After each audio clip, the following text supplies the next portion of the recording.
Among the many theories explaining the oddities of our recent past, one of the most persistent and widely circulated concerns the technical limitations of early photography.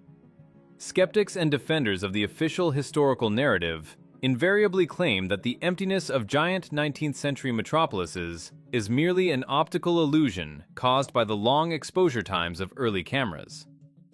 They argue that the equipment of that era required subjects to remain motionless for tens of minutes, so the bustling city crowds simply didn't stay still long enough to be captured, turning into invisible ghosts. However, upon detailed analysis, this argument collapses like a house of cards the moment we compare facts with the timeline of technical progress. By the 1880s, technology was already capable of capturing motion with sufficient clarity. Let's remember that the first motion pictures were already being demonstrated around this time, where people, carriages, and city bustle were perfectly visible. The claim that a high-quality photo required one to freeze for half an hour had already lost its relevance by this period. Moreover, on the very photographs used as examples, one can often spot distinct figures of horses or solitary pedestrians. A logical paradox arises.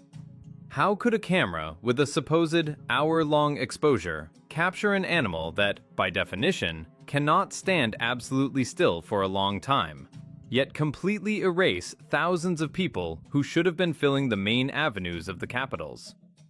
The selectivity of this technical error raises too many questions. If we discard the convenient exposure excuse, a picture opens up before us that causes deep cognitive dissonance. We see majestic cities with grand architecture, wide avenues, and complex infrastructure that look absolutely extinct. This isn't just a lack of pedestrians, it is an absence of life itself. On panoramic views of huge settlements, there are no signs of the daily activity typical of that era. Of the thousands of chimneys clearly visible on rooftops, not one is smoking, as if the heating in the entire city was turned off simultaneously. There are no street vendors, no stalls with goods, no laundry, which in those times was traditionally dried in courtyards and on streets. The cities look sterile, like movie sets from which all the actors have just been removed. This emptiness resembles modern exclusion zones, like Pripyat, where the architecture remains untouched, but biological life has been evacuated. The buildings stand. They are magnificent and monumental, but they are cold. Another disturbing detail is the vegetation. Against the backdrop of structures we are told are ancient, we see only thin, young saplings, no more than a few years old. Where are the centuries-old trees that should be growing in these old cities? One gets the impression that all vegetation was destroyed, and nature had only just begun to recover anew on the ruins of civilization. Our perception blocks the obvious because, from an early age, we have been trained to trust only authorities and official sources. The education system and scientific institutions are built so that any deviation from the approved chronology is perceived as absurdity. The presence of titles, medals, and awards among experts is considered a guarantee of truth, although history knows many examples where generally accepted facts turned out to be delusions. It is easier for us to believe in the technical limitations of old cameras than to admit the thought that the photographs capture reality. Empty cities left by an unknown civilization in which, for some reason, there were almost no people at that moment. Thus, the argument about long exposure serves merely as a screen hiding an uncomfortable truth. If these cities were not inhabited by the builders of these structures, then who built them? How could it be that the few people caught in the frame look like alien elements against the backdrop of cyclopean structures that clearly exceed their technical capabilities? The answers to these questions force us to reconsider not only the history of photography, but the history of technological development as a whole. Because the discrepancy between the complexity of the architecture and the primitive tools available to our official ancestors becomes increasingly obvious. The silence enveloping the urban landscapes of the 19th century evokes not just bewilderment, but an instinctive sense of anxiety, similar to what visitors feel in modern exclusion zones. If one carefully analyzes the atmosphere of these places, it becomes obvious that we are observing not just a quiet weekend morning, but the aftermath of a total exodus or a global purge. This phenomenon can be called the Pripyat syndrome. The scenery of civilization remains untouched. The majestic stone boxes stand in their places, but the soul of the city, its biological content, has vanished. The most screaming sign of this lifelessness is the chimneys. In an era when electric and gas heating did not yet exist in the form we know, the life of any large settlement depended directly on stoves and fireplaces. Hundreds, thousands of pipes on the roofs of dense developments should have been spewing clouds of smoke around the clock, especially in the cold season, to heat huge halls and living quarters. An industrial city of that time, by definition, could not be transparent. It should have been shrouded in smog and soot. Yet crystal-clear horizons appear before us. The chimneys are cold and dormant, as if vast residential areas stand mothballed, disconnected from life support systems. This does not look like a temporary pause. It looks like a complete absence of inhabitants who required warmth. Descending from the roofs to the pavement level, we encounter another inexplicable sterility. Historical chronicles describe the cities of that time as anthills, full of chaos, noise, and filth. Trade was conducted everywhere, from trays, carts, right on the ground. Narrow streets should be draped with drying laundry, an invariable attribute of life without dryers. Everywhere, there should be traces of the activity of thousands of people and animals. Trash, straw, goods, barrels. But there is none of this. The streets are swept to an unnatural shine, or, conversely, covered in strange, unclaimed mud, but devoid of signs of active, immediate life. There are no merchants, no buyers, no bustle. The city looks as if it had been prepared for settlement, but the tenants themselves haven't arrived yet, or they left in a hurry, taking with them everything that created a sense of living presence. Particular attention is drawn to the vegetation, or rather, its strange disproportion to the architecture. Next to buildings that official history attributes to hundreds of years, we see only thin, stunted saplings. The trees in the alleys and parks are at most a few years old. Their trunks are thin, and their crowns are barely formed. If these cities had developed continuously over centuries, we would observe powerful ancient oaks and plane trees, whose roots would go deep into history. The absence of old trees suggests that the soil layer was completely destroyed or renewed quite recently. The landscape seems to have been rebooted. The old flora disappeared along with the people, and nature is only beginning to timidly reclaim its space against the backdrop of Cyclopean ruins. Comparing these pictures with modern photographs of abandoned territories, it is impossible to shake the feeling of déjà vu. Pripyat today looks the same. Empty eye sockets of windows, overgrown courtyards, and oppressive silence. The only difference is that tourists go to the exclusion zone to tickle their nerves with the sight of an abandoned world, while we are asked to believe that the empty cities of the 19th century are thriving centers of civilization. This substitution of concepts becomes obvious if you stop listening to interpretations and trust your own eyes. We see a world that has survived an event that stopped the usual course of things. However, the most striking thing in this picture is not even the emptiness, but the contrast between the scale of the structures and those rare figures that are still found on the streets. Solitary passers-by and primitive carts drawn by horses look pathetic and out of place against the backdrop of grandiose cathedrals, palaces, and endless rows of buildings with antique geometry. These people seem not like creators, but like random passers-by, ants crawling among the ruins of titans. And here arises the main question that destroys the familiar picture of the world. Could these creatures, armed only with shovels, pickaxes, and wooden carts, design and erect such perfect architectural complexes? The technical abyss between the complexity of the structures and the primitive means of production available to our official ancestors becomes insurmountable, forcing us to doubt the very possibility of such construction. The official history of technical progress represents a linear scale where humanity slowly, step by step, moved from primitive hand tools to steam engines, and then to electricity and complex mechanics. We are told that the first handheld power tool was invented only at the very end of the 19th century, and it became affordable and mass-produced only in the mid-20th.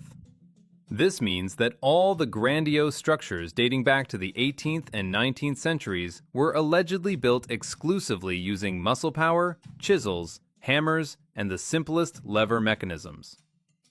However, when we compare these claims with actually existing objects, an insurmountable chasm arises between the official capabilities of our ancestors and their actual legacy. The brightest example of this technical inconsistency is the history of the construction of the Erie Canal in North America. Official sources claim that this gigantic waterway, 585 kilometers long, 12 meters wide, and 4 meters deep, was built in just 8 years, between 1817 and 1825. We are asked to believe that at a time when, by the admission of historians themselves, there was not a single professional engineer in the US, a group of Irish immigrants performed an engineering miracle surpassing many modern projects. They had to not just dig soft soil, but cut through dense, virgin forests, build complex lock systems and aqueducts, and, most importantly, overcome the Niagara Escarpment, consisting of the hardest limestone. Mathematical analysis of this construction leads to a dead end. To finish the project in such a time frame, the workers would have had to lay an average of 1.5 kilometers of canal every 8 days, working without weekends, sleep breaks, or stops for winter cold. And this is provided that dynamite had not yet been invented, and only capricious and inefficient black powder was used for blasting. Such a pace of work using only shovels and wheelbarrows is impossible even theoretically. This leads to the assumption that the so-called builders did not create the canal from scratch, but merely cleared and restored an already existing ancient transport artery left over from a more advanced civilization. Similar questions are raised by stone processing in the architecture of that period. All over the world, we see buildings clad in granite blocks weighing several tons, with perfectly fitted joints into which it is impossible to insert a knife blade. Columns of solid stone have the perfect geometry of a body of revolution, which is impossible to obtain by manual hewing.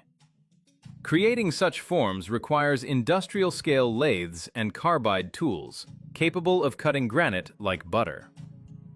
The official version insists that masters spent decades polishing stone with sand and water. But if you look at the number of such buildings in St. Petersburg or Paris alone, it becomes clear. To build this by hand would require a population many times larger than the real one, and time frames measured in centuries, not years. Even more mysterious are the so-called star forts scattered across all continents. Their complex geometric shape, resembling snowflakes or crystals, possesses perfect symmetry that can only be appreciated from a great height. We are told that these bastions were built for protection against cannon fire, and the angles of the walls allegedly facilitated the ricochet of cannonballs. However, the complexity of their design is excessive for fortification. Building such sophisticated figures requiring incredible geodetic calculations just so they could be shot at is illogical. Furthermore, how could the architects of the past mark out these giant fractals on the terrain without the ability to look at them from the air? The precision of these objects suggests that their original purpose lay not in the military plane at all, but was perhaps related to energy or wave processes about which we know nothing today. All these facts, the Erie Canal, impossible granite processing, the geometry of star forts, indicate that we are suffering from collective amnesia. We attribute to ourselves achievements, the creation technology of which we do not understand. The people of the 19th century, captured in old photos on horseback, look like inhabitants of a post-apocalypse who settled the ruins of a highly developed world, adapted palaces into stables, and power stations into temples, and invented legends about how their great-grandfathers built it all with a chisel and prayer. But if a civilization capable of such miracles existed, where did it disappear to? Why was its knowledge lost and the cities emptied? The answer to this question lies literally beneath our feet, hidden by layers of earth that we are accustomed to overlooking. Walking through the historic centers of old cities, whether in Europe, Russia, or America, an attentive observer inevitably encounters an architectural anomaly that official science calls by the harmless term cultural layer. We are explained that over centuries, the ground level rises due to the accumulation of dust, dirt, construction debris, and successive layers of asphalt. However, one only has to look closely at the ground floors of ancient buildings for this theory to begin contradicting common sense. We see full-sized windows half or completely submerged underground. They are not bricked up. They often have glass behind which basement walls are visible, or they butt right up against the paving stones. A logical question arises. What architect in their right mind would design a window located below ground level? Window openings are created with a single purpose: to let in sunlight and fresh air. Placing them in the ground, only to then build special pits in front of them or bury them altogether, is the height of engineering absurdity. Moreover, often found underground are not just windows, but full-sized doorways. Grand entrances with arches and moldings that now lead nowhere, abutting a dense layer of soil. When asphalt is removed near the walls of such houses during modern repair work or utility laying, entire floors are revealed, the existence of which no one suspected. These are not basements or technical rooms. These are former first floors with high aesthetic execution, which for some reason ended up buried to a depth of 2, 3, and sometimes more meters. The official version of the gradual accumulation of the cultural layer does not hold water if we consider the speed of this process. To accumulate 3 meters of soil naturally, millennia are required, not a couple of centuries. Furthermore, if the street level rose slowly, building owners would remodel entrances and windows, raising them higher, rather than allowing dirt to block light sources. What we observe looks more like the consequences of an instant catastrophe associated with a colossal release of soil or a change in soil structure. Geologists and researchers point to the phenomenon of soil liquefaction, which occurs during powerful earthquakes or planetary-scale vibrational impacts. At such moments, solid ground temporarily acquires the properties of a liquid, and heavy stone structures literally sink, drowning in it while maintaining their integrity but losing height. Similar processes have been observed in our time, for example, during earthquakes in Japan or New Zealand, where buildings sank into the soil while remaining vertical. If we extrapolate this phenomenon to a global scale, the strange appearance of 19th century cities becomes understandable. In old engravings and photographs of that period, we often see not just dirty streets, but real mountains of earth piled up against the facades of palaces and cathedrals. People with shovels and wheelbarrows in these photos are busy not with construction, as is commonly believed, but with excavation. They are digging out structures that survived the cataclysm, trying to bring them back to life. That is why in many old images, entrances to grandiose buildings are accessed via temporary wooden walkways thrown over the mud, or through second-story windows that have become the first. The global nature of this phenomenon is staggering. Buried floors are found in Rome, London, Moscow, New York, and Melbourne. Everywhere is the same picture: magnificent antique or colonial architecture, the lower part of which is hidden under a thickness of clay and sedimentary rocks. This testifies that the catastrophe, which alternative researchers often call the mud flood or the Great Burying, was not a local event. It was a disaster of planetary scale that changed the landscape of all continents. The level of the land ocean, so to speak, rose, hiding the true history of the previous era beneath it. Realizing the reality of this cataclysm leads to a frightening conclusion. If cities were buried several meters deep within a short period, then this event must inevitably have entailed colossal human casualties. The mud covering the first floors could not have left a chance for those who were below, and it destroyed the usual life support systems. The survivors would have faced hunger, cold, and the total collapse of infrastructure. And here, the puzzle begins to fit together.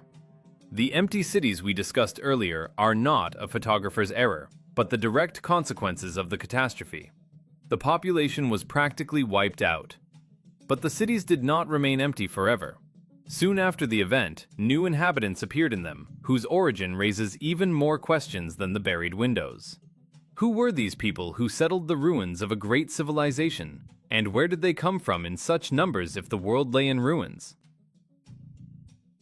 If we accept the hypothesis of a global cataclysm that buried cities and destroyed a significant part of the adult population, we are faced with a frightening demographic question. Who filled these empty metropolises just a few decades later? At the turn of the 19th and 20th centuries, we observe an explosive population growth in major industrial centers, but the structure of this society looks extremely unnatural. This is not organic generational recovery, but rather an artificial repopulation, resembling a special operation to inject a new workforce. The key to solving this mystery lies in one of the most common and simultaneously ignored themes of that time: the phenomenon of mass orphanhood. The cultural code of the 19th century is literally saturated with the image of a child left without parents.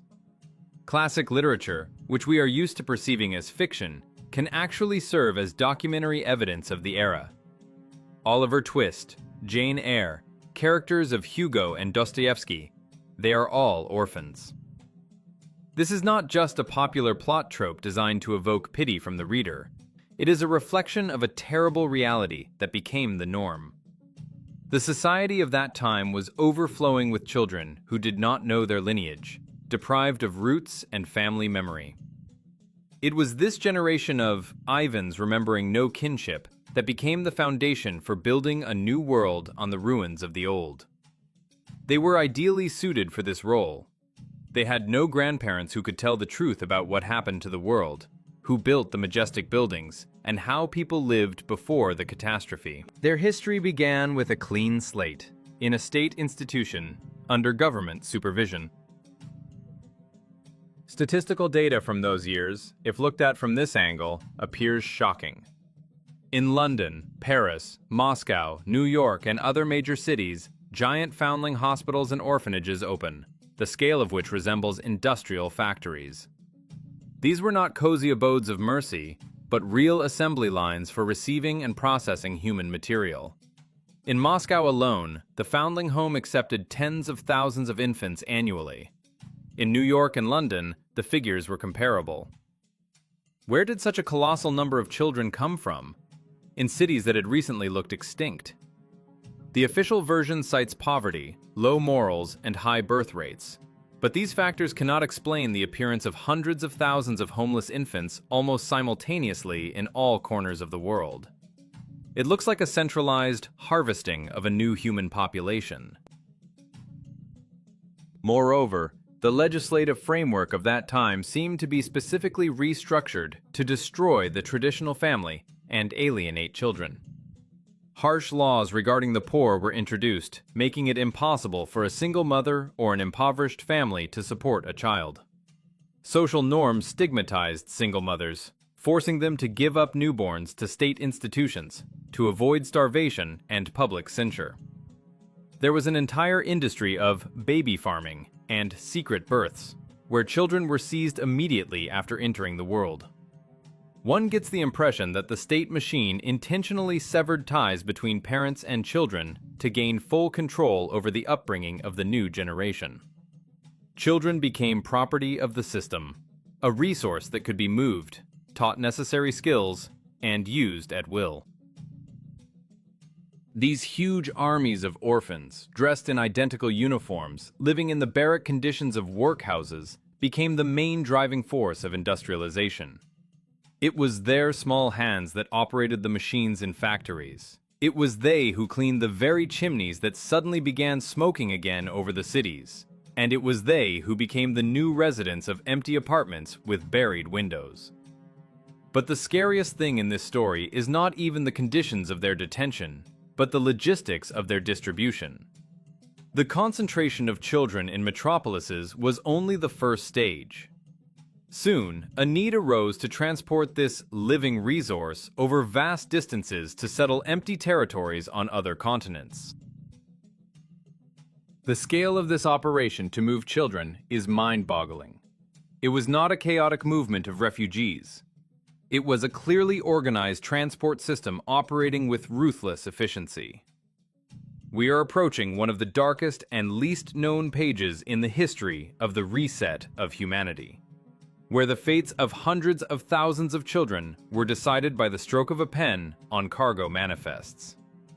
They were loaded into wagons and sent into the unknown, forever erasing their past and giving them new names. Thus began the era of orphan trains and strange cultivation technologies that resembled laboratory experiments more than childcare. The logistics of repopulating the empty world required not only the concentration of human resources in orphanages, but also their redistribution across vast, empty territories. It is here that the history of the reset opens one of its darkest and most massive chapters, the era of the orphan trains.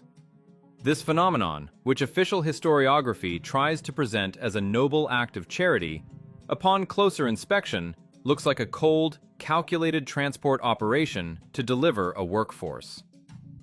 Starting from the mid-19th century and up to the 1930s, railway trains packed to the brim with children regularly departed from the overcrowded east coast of the US deep into the continent to the Midwest.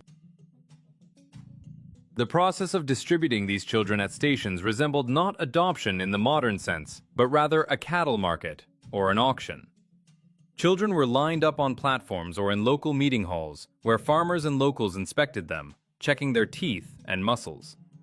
Brothers and sisters were ruthlessly separated. Strong boys were taken for hard fieldwork, girls for domestic help. Those who looked weak or sick were sent further, to the next station, until someone was found who was willing to take them. It was a mass deportation of minors deprived of a past, surnames, and family ties. But this process was not limited to America. Similar programs operated in the British Empire, where over 100,000 children were forcibly transported to Canada, Australia, New Zealand, and South Africa. Huge territories, where those same empty cities with antique architecture stood, needed a population, and the empire supplied them with its most disenfranchised subjects, children. However, if the origin of the children on the trains can still be attributed to the consequences of social upheavals, the phenomenon of incubators in amusement parks causes genuine shock and baffles any researcher. At the beginning of the 20th century, when official medicine was allegedly only taking its first steps in neonatology, high-tech pavilions with live infants appeared at fairs and lunaparks. The most famous operator of these shows was Martin Cooney, a man with no confirmed medical degree who turned the nursing of premature babies into an attraction. People paid money, bought tickets, to look at tiny infants lying in glass boxes, like exotic animals in a zoo. Official statistics claim that about 80,000 babies passed through Cooney's incubators. This figure staggers the imagination. Where, at that time, with a much lower population density, did such a quantity of premature babies in need of artificial life support come from? And most importantly, where were their parents? We are told that desperate mothers brought children to the fairs themselves because hospitals refused to take them. But to believe that thousands of women were ready to give their newborns to a sideshow for the amusement of the public is extremely difficult. The terminology itself, incubator, is borrowed from poultry farming and implies artificial hatching. Combined with the huge number of children of unknown origin, this leads to a terrifying thought. Perhaps these institutions did not save foundlings, but were part of a technological process of their ripening or growing. It is no coincidence that these exhibitions often neighbored pavilions dedicated to eugenics, a popular teaching at the time about improving the human breed. At the same fairs, better baby contests were held, where children were evaluated by anthropometric data like breeding animals. All this adds up to a single picture of a global project to create a new man. The old population, which remembered the previous era, disappeared or was destroyed by the cataclysm. It was replaced by a generation of incubators and orphan trains, people without roots, without ancestral memory, standardized and ready to accept any history written for them in textbooks. The connection between empty cities, buried ground floors, and the sudden appearance of huge masses of homeless children is obvious. These are links in one chain. Incubators and trains were logistical tools for populating a cleansed planet. We see not chaotic events, but a clearly planned cover-up operation. New people were distributed across ready-made but empty sets, given new names, and taught to live in a world they did not build. And it was this generation of orphans that became our great-grandfathers and great-grandmothers, passing down to us the version of reality created for them by the curators of the Great Reset. Now that the mosaic has come together, we have one last step to take and realize exactly what kind of world we live in and why its true form and history are so carefully hidden. Piecing together the scattered fragments of this mosaic, from the strange silence in old photos to the ground floors buried in clay and the appearance of millions of children out of nowhere, we arrive at a frightening but inevitable synthesis. We do not live in an era of sequential and continuous development, as school textbooks instill in us, but in a post-apocalyptic world that has appropriated the legacy of a destroyed civilization. Modern humanity resembles a group of squatters who have moved into an abandoned luxury mansion, having not the slightest idea how its life support systems work, who erected these walls, and where the previous owners went. We have only learned to paint facades, lay wires over ancient moldings, and call other people's architectural masterpieces our achievements. The chain of events lines up in a logical sequence that is impossible to ignore. First, a global cataclysm occurred, an event accompanied by a massive release of soil, the flooding of cities with mud flows, and a change in the landscape. This event, which we call the Flood, or the Great Mud, wiped the adult population possessing knowledge and technology off the face of the earth. Cities plunged into silence and desolation, their lower levels buried under meters of dense clay. Then, a short time later, new curators of reality took the stage. They organized the collection and redistribution of the surviving or artificially bred biological resource, children. Deprived of ancestral memory, raised in state houses and incubators, these new people became the ideal material for building a new society from a clean slate. They were given a fictional history, attributed the construction of antique palaces to people with hammers and chisels, and convinced that they were the pinnacle of evolution. But why is such a grandiose lie needed? Why do the authorities of all countries hide the fact of a catastrophe in the recent past with such persistence? The answer to this question takes us beyond history into the realm of the structure of the universe itself. If they lied to us about time, it means they lied to us about space. Hiding the true chronology is necessary so that we do not ask questions about the nature of our habitat. The previous civilization, by all appearances, understood perfectly well where it was. Their architecture, oriented to the cardinal points, their star forts and cathedrals working as resonators, speak of deep knowledge of physics and ether technologies that are impossible in the chaotic universe of an accidental explosion. Here we approach the main barrier of perception. Official science paints us a picture of an infinite cosmos where the Earth is a tiny ball rushing through a vacuum at tremendous speed. This model of heliocentrism is ideally suited to make a person feel like an insignificant speck of dust, an accident of evolution. But what if the catastrophe was not a natural accident, but a systemic reboot of a closed system? If our world is not a spinning ball, but a stationary plane under a protective dome, then everything changes. In such a world, history becomes a managed process, and catastrophes become the pressing of a reset button by those who control this terrarium. The connection between distorted history and the shape of the Earth is inseparable. To admit the existence of a highly developed civilization before us means to admit that they knew the truth about the firmament and the boundaries of our world. Those who rewrote books and created new science after the catastrophe did everything to lock our consciousness in the prison of infinite space. They gave us a globe so that we would stop looking for the edges, and they gave us the theory of evolution so that we would stop looking for creators. We live in an artificially constructed reality where the scenery is authentic, but the script is a fake. Realizing this fact is painful. It destroys the foundation on which the personality of a modern person is built. It is hard to accept that your ancestors are not great conquerors and builders, but orphans brought on trains to settle other people's ruins. But it is this understanding that gives freedom. As soon as you see cracks in the official version of history, you begin to notice them in the physical picture of the world as well. The mud that buried the cities hid not only the first floors, it hid the truth that our world is an artificial construct, a complex mechanism that is periodically restarted. And we are just the next shift of inhabitants who have to either wake up and see the lattice of the dome overhead or continue sleeping, believing in the fairy tales of textbooks until the time comes for the next purge.